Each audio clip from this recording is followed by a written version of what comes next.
वज़ाइफ के लिए वज़ाइफुस्सालिहीन ऑफिशियल को सब्सक्राइब करें। वज़ाइफुस्सालिहीन ऑफिशियल। नहमदुहु व नुसल्ली व नुसल्लिमु अला रसूलिहिल करीम, अम्मा बाद, फ़अऊज़ु बिल्लाहि मिनश शैतानिर रजीम, बिस्मिल्लाहिर रहमानिर रहीम। रमज़ानुल मुबारक की 9 तारीख का एक ऐसा मुजर्रब अमल आपको दूंगा जो आपको कर्जे से निजात दे देगा। आप जितने भी मकरूज हैं, किसी भी कर्ज में मुब्तला हैं और कर्ज आपका पीछा नहीं छोड़ता, तो आप ये अमल कर लें। अल्लाह ताला असबाब ऐसे मुहैया करेंगे कि जितना भी कर्जा है, चाहे पहाड़ों जितना, अल्लाह ताला उसको ज़ाइल फरमा देंगे। पर्दा गैब से अल्लाह मदद फरमाएगा।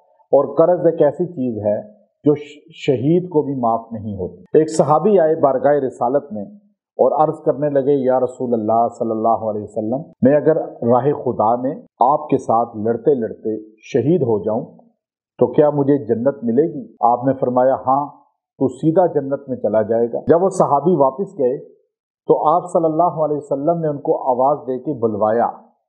जब वो वापस करीब आए तो आपने फरमाया, अभी जिब्राइल तशरीफ लाए थे और मुझे अल्लाह की तरफ से मैसेज दिया कि शहीद को सारे गुनाह माफ हो जाते हैं इल्ला दाइन, मगर कर्जा माफ नहीं होता। शहीद को कर्जा माफ नहीं है। वो लोग जो आज हुकूमत के बैंकों से पैसा लूट लेते हैं, कर्जे लेके वापस नहीं करते, खजाने से पैसा बटोर लेते हैं और फिर लोगों से कर्जा लेते हैं और लोगों से उधार लेके वापसी देने की नीयत ही नहीं होती, चाहे वो तहज्जुद गुजार हों, हाजी हों, नमाजी हों, कोई भी दीनी काम में लगे हों, कर्जा शहीद को माफ नहीं है तो इसको कैसे माफ होगा? नबी करीम सल्लल्लाहु अलैहि वसल्लम की हदीस है, आपने फरमाया कि जो बंदा मेरा उम्मती कर्जा ले और कर्जा वापस करने की नीयत ही ना करे और सोचे कि मैं वापस दूंगा ही, और इसी तरह वक्त गुजारते गुजारते मर जाए, क़यामत के दिन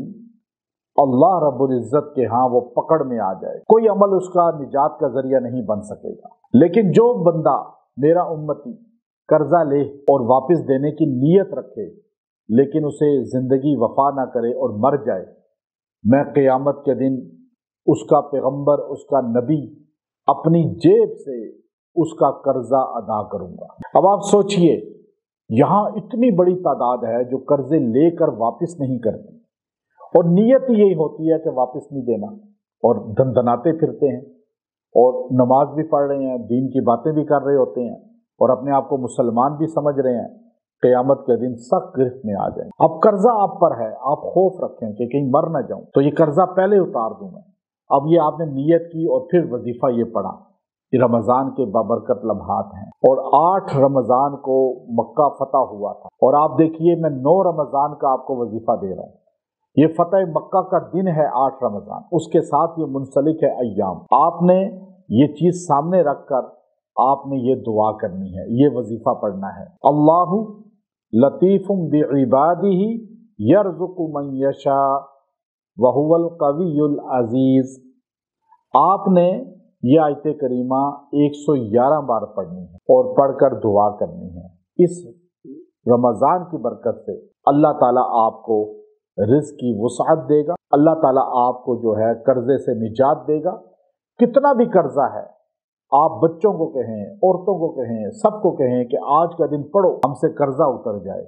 ये कर्जा आपसे उतर गया, दुनिया में आप सुरखुरू हैं, टेंशन फ्री हैं, वरना कर्जा दुनिया की भी बीमारी है, आखिरत की भी बीमारी है। व आखिरु दावाना अनिल हम्दुलिल्लाहि रब्बिल आलमीन।